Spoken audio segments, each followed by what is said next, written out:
Okay, these 3 pieces are included in the kit. So what we're going to start with is disassembling your Ayers circuit. Take your bag off. This piece on the ridge portion, it does pull off like that. This will only push on, but if you pull it through, it slides on. This is intended to not let this thing move around, but still be adjustable if you did need to, but if it pulls on this tube, it won't pull in the tracheal tube. We're going to pop this piece with that ridge right back in there. This is a one-time assembly thing, won't be doing that again.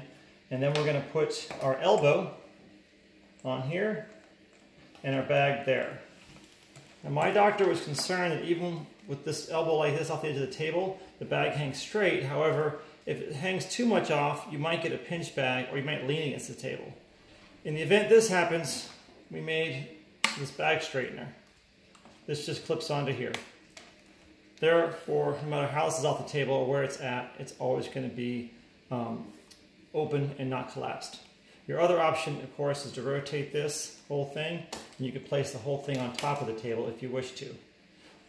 This portion presses through the grate, rotates, catches the bars. So, parallel in the grate, rotated. Once it's on, you can actually rotate this in position, but you cannot tug the tube out of the patient's mouth.